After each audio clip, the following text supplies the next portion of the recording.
በአንድ ወቅት አንድ ታዳጊ ሕፃን ከትምህርት ቤት ይመለሳል። ወደ ቤት ሲገባም ለእናቱ የታጠፈ ወረቀት ሰጣትና እንዲህ ሲል ነገራት። እናቴ ይህንን ወረቀት አስተማሪያችን ናት ለእናትህ ስጣት ብላ ሰጠችኝ ብሎ ነገራት። እና እናትህ ብቻ ናት ማንበብ ያለባት ብላኛለች አለ። እናቱም ደብዳቤውን ከፍታ ነበበችውና በዝምታ ካየችው በኋላ አይኖቿ በእንባ ተሞሉ። ልጁም ደንግጦ ምነው እናቴ ብሎ ጠየቃት። እናትም ሳቀችና አስተማሪያችሁ አንተ በጣም ጎበዝ ልጅ እንደሆንክና ትምህርት ቤቱ ደግሞ አንተን ለማስተማር ብቃት ያላቸው ጎበዝ አስተማሪዎች እንደሌላቸው የገለጸችው አለች። ስለዚህ ከዛሬ ጀምሮ ቤት ውስጥ እኔ ራሴ አስተምርሃለሁ፣ ትምህርት ቤት አትሄድም ከዚህ በኋላ ብላ ነገረችው። ከዛች ቀን ጀምሮ ልጅ በጣም ጠንክሮ ቤት ውስጥ መማር ጀመረ። እናቱ አስተማሪ ሆነች። ከዓመታት በኋላ እናቱ ታርፋለች። ከ20 ዓመታት በኋላ ያ ሕፃን ልጅ ታላቅ ሰው ሆነ። አንድ ቀን ታዲያ የጠረጴዛውን መሳቢያ ሲፈትሽ ወረቀት ያገኛል። ወረቀቱም እንዲህ የሚል ነበር። ልጅሽ በጣም ሰነፍ ተማሪ ነው፣ አእምሮ በጣም ቀርፋፋ ነው፣ በግልጽ ማሰብ አይችልም። ከዚህ በኋላ ወደ ትምህርት ቤታችን እንዲመጣ አትፍቀጂለት ይላል ወረቀቱ። ከዛም ለሰዓታት አለቀሰ። ከዛም ስለ ራሱ በወረቀት ላይ መጻፍ ጀመረ። ቶማስ ኤዲሰን በአንድ ወቅት ተራ ሕፃን ልጅ ነበር። በጀግና እናቱ ምክንያት ግን የዓለማችን ጂኒየስ ሰው መሆን ቻለ ብሎ ወረቀቱ ላይ አሰፈረ።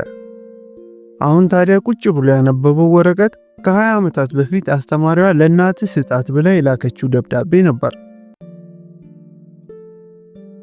ይህ ታሪክ ልብ ወለድ ፈጠራ ወይም ተረት ተረት ሳይሆን የአሜሪካዊው የፈጠራ ባለቤት ቢዝነስማንና አምፖልን በመስራት መብራትና ብርሃንን ለዓለም ያስተዋወቀው የቶማስ ኤዲሰን እውነተኛ ታሪኩ ነው። ዛሬ ላይ ቤታችን ውስጥ የምናበራውን እና የምናጠፋውን አምፖል፣ ስልካችንን ቻርጅ የምናደርግበት፣ እያንዳንዱ በምሽት ከተማችንን የሚያደምቀው ብርሃን፣ በሆስፒታል ያለ የልብ ምት መቆጣጠሪያ ማሽን፣ እያንዳንዱ ማሽን፣ እያንዳንዱ እቺን ዓለም ሼፕ ያደረገው የፈጠራ ውጤት፣ ያ ሁሉ ያለ ቶማስ ኤዲሰን አይኖርም ነበር።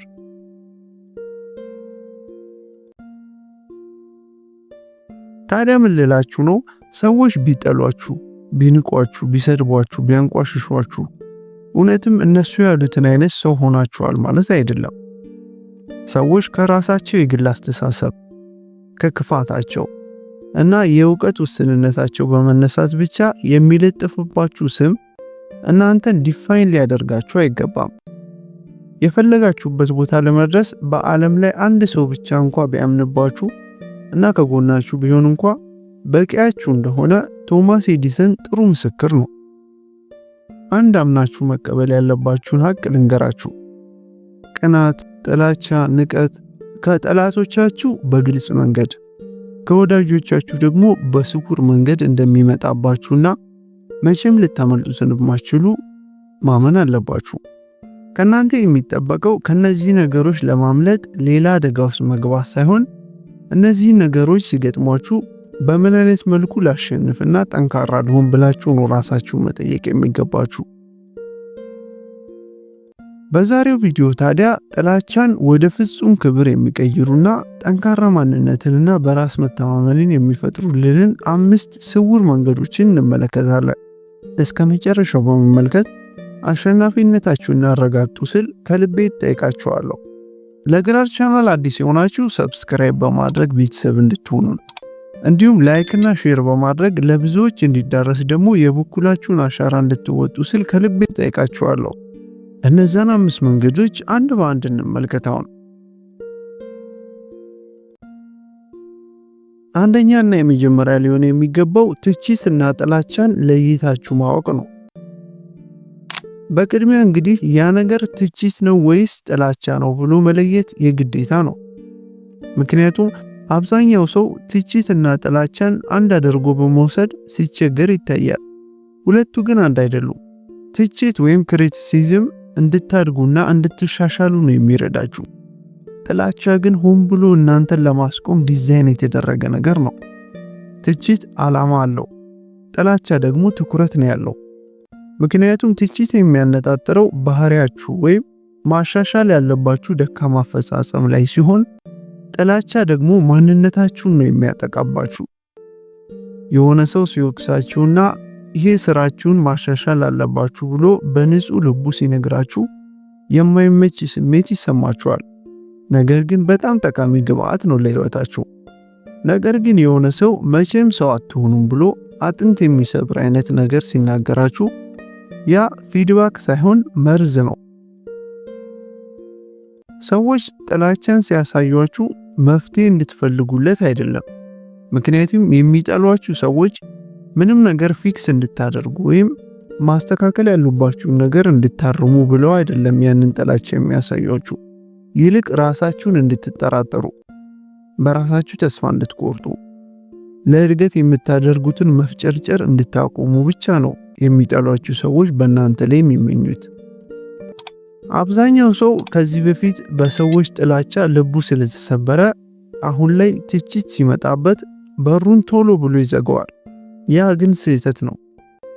ትችትን ብሎክ ስታደርጉ እድገትን፣ መሻሻልን፣ መለወጥንም አብራችሁ ነው ብሎክ የምታደርጉት።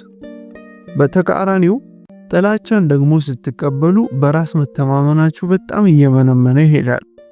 ታዲያ ብልሃቱ ያለው ሁሉንም አሉታዊ ነገር ማስወገድ ሳይሆን እንደ ወንፊት እያጣራችሁ ትችትን የማሻሻያ መንገድ አድርጎ መቀበል፣ ጥላቻን ደግሞ ገፍትሮ በመጣል ብልህ ልትሆኑ ይገባል።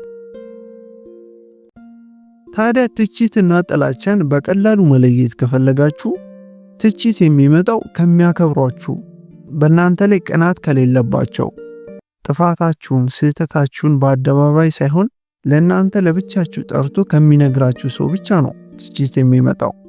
ጥላቻ የሚመጣው ግን እናንተን ከማያከብራችሁ ሰው ነው። በድብቅ ወይም በገሃድ እናንተ ላይ ካለው ቅናት፣ ቀን ከሌት ከእናንተ ጋር በሚፎካከር ሰው ነው ጥላቻ የሚመጣው። አንዳንዴ የሚጠሏችሁ ሰዎች ጥላቻውን የሚያሳዩአችሁ ከግልጽነታቸው ተነስተው እንደሆነ ሊነግሯችሁ ይችላሉ። ነገር ግን ግልጽነት ሰውን ማዋረድ አይደለም። ግልጽነት የሰውን ድክመት፣ ችግሩን፣ ገበናውን በአደባባይ ማጋለጥ አይደለም። ይህ ጥላቻ ነው እንጂ ግልጽነት አይባልም። ስለዚህ ትችትን ከጥላቻ መለየት ከሁሉም ነገር ይቀድማል። ይህን ከለያችሁ ወደ ሁለተኛው መንገድ ደግሞ መሄድ ግዴታ ነው። ሁለተኛው ደግሞ እውነታውን መቀበል ነው። አብዛኛው ሰው የሚሰቃየው በተከሰተበት ነገር ሳይሆን ከእውነታው ጋር ባለመስማማቱ ነው። ምክንያቱም ሰዎች ይጠሏቸዋል፣ ይንቋቸዋል፣ በተሳሳተ መንገድ ስማችሁን ይወስዱታል፣ በጣም ያበሳጯቸዋል። ይህን ሁሉ የሚያደርጉት ስህተት ሰርታችሁ ሳይሆን በቃ ሰው ስለሆናችሁ የማይቀርላችሁ ዕዳ ነው። ይህን እውነታ ታዲያ ካልተረዳችሁና ካልተቀበላችሁ ዘላለማችሁን በሰዎች የግል ሐሳብ እንደተበሳጫችሁ ነው የምትኖሩት። ታዲያ ደካማ ሰው ብቻ ነው እውነታን አምኖ መቀበል ተስፋ መቁረጥ የሚመስለው እንጂ ጠንካራ ሰው እውነታን ዋጥ ማድረግ አጥርቶ የሚያሳይ መነጽርን እንዳደረገ ነው የሚሰማው እንጂ እንደተሸነፈ ወይም ተስፋ እንደተቆረጠ አይቆጥረውም።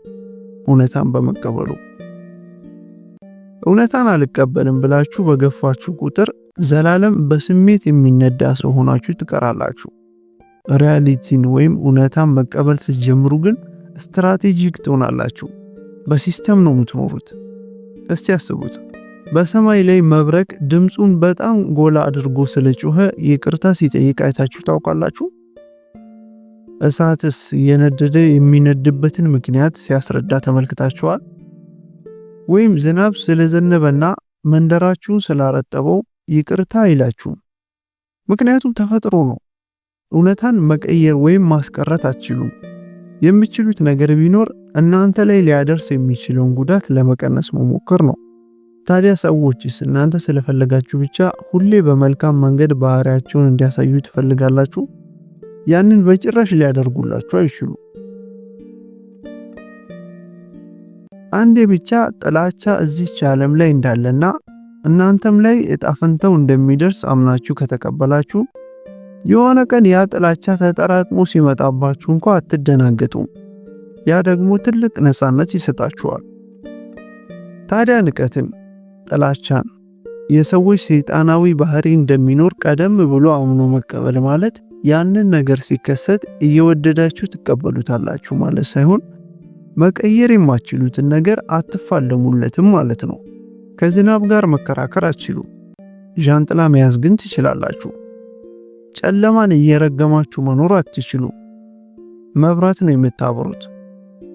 እውነታን መቀበል ማለት እናንተን የማይደግፏችሁን ሰዎች እንዳሉ፣ ያላቸውን ዝቅተኛ በራስ መተማመን እናንተ ላይ ፕሮጀክት የሚያደርጉ ሰዎች እንዳሉ፣ የሚንቋችሁ፣ የሚቀኑባችሁ፣ የእናንተ ወሬ ሐሳባችሁ የማይጠማቸው ሰዎች እንዳሉ ቀደም ብሎ መቀበል ማለት ነው።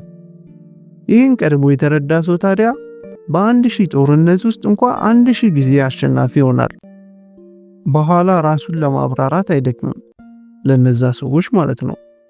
ገደብን በማስቀመጥ በዝምታ ይንቀሳቀሳል። ሁሉንም ነገር እንዳመጣጡ ስትቀበሉት ሰዎች እናንተን እንዲያታልሏችሁ መፍቀድን ታቆማላችሁ ማለት ነው። ሶስተኛ ደግሞ ክብራችሁን አስጠብቁ። ስድብንና በቀልን በማሰብ በጭራሽ ራሳችሁ ርካሽ አታድርጉ። ክብርን በመፈለግ ልትከበሩ አትችሉ። ይልቅ የምትከበሩት ጫና ውስጥ በምትሆኑ ጊዜ እንኳን ራሳችሁን በጥሩ መንገድ መያዝ ከቻላችሁ ነው። ክብርን ማስጠበቅ ማለት ሰዎች እንዲረዱን ብለን መለመን አይደለም፣ ወይም ይቅርታቸውን አጥብቆ መፈለግ አይደለም፣ ወይ ደግሞ ዋጋችሁን ለመግለጽ መሞከር አይደለም። ምክንያቱም ራስን ለማስከበር ምስክር አያስፈልገውም። ታዲያ ክብርን ማስጠበቅ ማለት ንቀትን መታገስም አይደለም። ይልቅ ራሳችሁን ርካሽ ሳታደርጉ በተገቢው መንገድ ብቻ ምላሽ መስጠት ማለት ነው። ስድብ ሳትሳደቡ ገደብ ብቻ ታስቀምጣላችሁ። ያለምንም ግርግር ጥላችሁ መሄድን ታውቁበታላችሁ። ከምስቅልቅልና ከትርምስ ግንኙነት ይልቅ ራስን ማራቅ ትመርጣላችሁ። እንደዚህ አይነት ምላሽ ትርምስ ብቻ ለሚፈልጉ ሰዎች ግራ ማጋባትን ይሸልማቸዋል። ክብርን ለማስጠበቅ መሞከር ያላችሁን ስም ይጠብቅላችኋል፣ ንዴት ግን ያንን ያጠፋዋል። ጠንካራ ሰዎች ረጅም ጊዜ ስማቸውን ያስባሉ። ለጊዜያዊ እርካታና ትዕቢትን ማብረጃ ብለው ያላቸውን ካራክተር አያበላሹትም። ያላቸውን ኢሜጅ፣ ያላቸውን ገጽታ አያበላሹትም።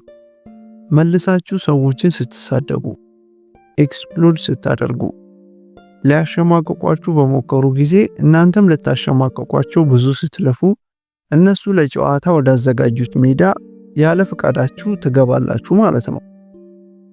ስለተጠሉ ብቻ፣ ስለተገፉ ብቻ ሕይወታቸውን ሙሉ በሙሉ የቀየሩ ብዙ ሰዎች አሉ። ከነዛም ውስጥ ቶማስ ኤዲሰን አንዱ እንደሆነ ተመልክተናል። በእርግጥ በሰዓቱ እሱ እንደተገፋ አላወቀ ይሆናል። ነገር ግን በመገፋቱ ልቡ የተሰበረ አንዲት ጀግና እናት ግን ነበረው። አንድ ሰው ብቻ እንኳ ቢያምንባችሁና ቢቀበላችሁ፣ ሌላ የዓለም ሕዝብ በጠቅላላ እናንተን ቢተዋችሁ፣ ቢረሳችሁ፣ ቢገፋችሁ ምንም አትጨነቁ። ስለዚህ ክብራችሁን ለማስጠበቅ ርካሽና ትንሽ የሚያደርጋችሁን ሥራ መስራት አይጠበቅባችሁም። ራሳችሁን አውቃችሁ ክብራችሁን በተገቢው መንገድ ማስጠበቅ ይኖርባችኋል። አራተኛ ደግሞ በስኬታችሁ መቀጠል ነው። በቀል ሁልጊዜ የጠሏችሁንና የጎዷችሁን ሰዎች መልሶ መጉዳት አይደለም። ይልቅ ጠንካራው በቀል ማለት ከነሱ ውጪ የተሻለ ሰው ሆኖ መታየት ማለት ነው። የተሻለ ሰው ሆኖ መገኘት፣ ሕይወታችሁን አሻሽላችሁ ሌላ ታሪክ ውስጥ መግባት ማለት ነው። በግልጽ እና በአዋጅ የሚጠሏችሁ ትክክለኛ የእናንተ ጠላቶችም ቢሆኑ ከእናንተ የሚጠብቁት ገፍትረው የጣሏችሁ ጉድጓድ ውስጥ ተሰናክላችሁ እንድትቆዩ፣ ትንሽ ሆናችሁ እንድትቀሩ እና በጭራሽ የመሻሻል ሁኔታን እንዳታሳዩ ነው የሚፈልጉት። ያንን ሁሉ ሐሳባቸውን ታዲያ እነሱን ሳትጎዱ ድምጥማጡን ማጥፋት ከፈለጋችሁ ትክክለኛው መንገድ ስኬትን ማስመዝገብ ብቻ ነው። እመኑኝ፣ የጠሏችሁ ሰዎች፣ የናቋችሁና ያለ ስማችሁ ስም የሰጧችሁ፣ የቀለዱባችሁ ሰዎች የእናንተን ማሸብረቅ፣ የእናንተን መሻሻል፣ የእናንተን ግሎ ማድረግ ከሚመለከቱ መርዝ ቢጎነጩ ይቀላቸዋል። በጭራሽ አይወዱትም ስታድጉ። ስህተት እንደሆኑ ደጋግማችሁ በመናገር ለማስረዳት ከመሞከር ይልቅ የእናንተ ስኬት የማይረቡና እናንተም በመናቃቸው ቀሽም ውሳኔን እንደወሰኑ አሳዩአቸው። በዛም ይቆጩበታል። ታዲያ ይህንን በስኬት በኩል የምታሳዩትን በቀል ካሰባችሁ 2 ህጎችን ተከተሉ። አንደኛ፣ ስኬታችሁን አዋጅ አታድርጉት። ትንሽ ስኬት ስታሳኩ ማሳየት አይጠበቅባችሁም። ስለ ስኬታችሁ ደጋግማችሁ ለማሳየት መሞከር ኢጎ ነው። እውነተኛ ስኬት ተፈጥሯዊ መንገድ ነው ራሱን የሚገልጸው። ሁለተኛ ደግሞ ኮንሲስተንት ሁኑ ወይም በወጥነት ቀጥሉ። በአንድ ወር በአንድ ዓመት ያመጣችሁትን ውጤት ለማሳየት መልፋት አይጠበቅባችሁም። አብዛኛው ሰው አንድ የተለየ ነገር ሲከሰትለት እሱን ለማሳየት ይሮጣል። አንድ ጥሩ አጋጣሚ ሁሉንም ነገር አይለውጠውም። ኮንሲስተንሲ ወይም ወጥነታችሁ ግን የዓመታት አበባን ያተርፍላችኋል። በስኬት ሰውን መበቀል ብዙ ትርፍ አለው። አንደኛ፣ እነዛን ሰዎች ሳትጎዱ በእናንተ ላይ ግን ስህተት እንደሰሩ በማሳየት እንዲጸጸቱ ታደርጓቸዋላችሁ። ሁለተኛ ደግሞ ያው እግረ መንገዳችሁን ህይወታችሁን እስከ መጨረሻው እየለወጣችሁበት ነው። ታዲያ ከጊዜያት በኋላ አንድ ኢንተረስቲንግ ነገር መከሰት ይጀምራል። ሲጠራጠሯችሁ የነበሩ ሰዎች ስለናንተ ማውራት ያቆማሉ። ሲሰድቧችሁ የነበሩ እናንተን በድብቅ ብቻ ይመለከቷችኋል። አሁን ይህ ሁሉ ታዲያ ሲከሰት አንዲትም ቃል ማውጣት አይጠበቅባችሁም። ምክንያቱም ስኬታችሁ ያለምንም ግጭት ታሪካችሁን እንደ አዲስ እየጻፈላችሁ ነው። አሁን ይህ ማለት ታዲያ ስኬታችሁ ሰው ሁሉ እንዲወዳችሁ ያደርግላችኋል ማለት አይደለም። ይበልጥ እንደውም ስኬትን እያስመዘገባችሁ ስትሄዱ ሌላ ጠላት፣ ሌላ ምቀኛ፣ ሌላ ቀናተኛ፣ ሌላ ክፉ ሰው እያተረፋችሁ ነው የምትሄዱት። እንደውም በቦሌም ይሁን በባሌ ታዲያ አሸናፊ ግን እናንተ ናችሁ። አሁን ጠላት እያጣችሁ ሳይሆን ጠላትን ጉልበት አልባ እያደረጋችሁ ነው። ምክንያቱም ስኬት ይረዳችኋል። በራስ መተማመናችሁን በመገንባት የግል ክብራችሁን በማስጠበቅ ምርጫችሁን በማስፋት በጣም ከምታስቡት በላይ ስኬታችሁ ይረዳችኋል። ስለዚህ ንዴታችሁን እንደ ነዳጅ በመጠቀም በቀልን እያሰባችሁ እንደ መንጋ አትነዱ። ዓላማን እንደ ነዳጅ በመሰነቅ እድገትን ብቻ በማሳደድ ህይወታችሁን ኑሩ። ምክንያቱም ትክክለኛው በቀል እየጮሁ መልስ መስጠት ወይም መጣላት ሳይሆን የማይካድ መሻሻልን በህይወታችሁ ውስጥ ማሳየት ነው። አምስተኛና የመጨረሻው ደግሞ በሰላም ዞር ማለት ነው። በሰላም ዞር ማለት ጥሎ መሮጥ እና መፈርጠጥ ወይም ፈሪ መሆን ሳይሆን ብልጥ መሆን ነው። ካላስፈላጊ ግጭት ይልቅ ራስን መምረጥ። አብዛኛው ሰው ትቶ መሄድን ኪሳራ ስለሚመስለው መርዛማ የሆነ የፍቅር ህይወት ውስጥ እንኳ ቢሆን መቆየትን ይመርጣል። በእውነታው ግን ስናስበው እዛ ጭቃ ውስጥ መቆየት ነው ትክክለኛ ኪሳራ ማለት። ደካማ ሰው እዛው በመቆየት ሲያማርር ይኖራል።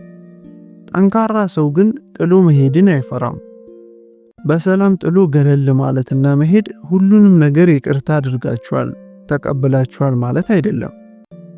ከዛ ይልቅ ያ ሁኔታ ውስጣዊ ሰላማችሁን እንዳይረብሻችሁ መፍቀድ አቁማችኋል ማለት ነው። ሰላም ውድ ነገር ነው። ከምታስቡት በላይ ለሰው ልጅ ከምንም በላይ ሰላም ያስፈልገዋል። ሰዎች እንዲረዷችሁ መሞከርና ለማሳልመን መልፋት ወጥመድ ውስጥ ያስገባችኋል። ጥሎ መሄድ ግን ነፃ ያወጣችኋል። መሳደብ አይጠበቅባችሁም።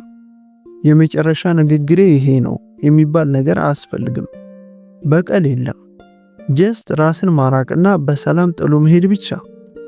ታዲያ መገንዘብ ያለባችሁ አንድ ሀቅ፣ ሰዎች እናንተን ትሪት የሚያደርጉበትን መንገድ መቆጣጠር አትችሉም። የሚጠሏችሁን፣ በተሳሳተ መልኩ የሚረዷችሁን፣ የሚያሳንሷችሁ ሰዎች ልትቆጣጠሩ አትችሉም። ብቸኛው ልትቆጣጠሩት የሚገባና የምትችሉትም የእናንተን ሪስፖንድ ብቻ ነው። ክብራችሁን፣ እርጋታችሁን፣ ገደባችሁን፣ ትኩረታችሁን፣ የማሰብና የማሰላሰል ችሎታችሁን ብቻ ነው መቆጣጠርና መከላከል የሚችሉት። የእናንተ ሰላም እንዲረብሽ ለማንም ሰው ስልጣን አትስጡ።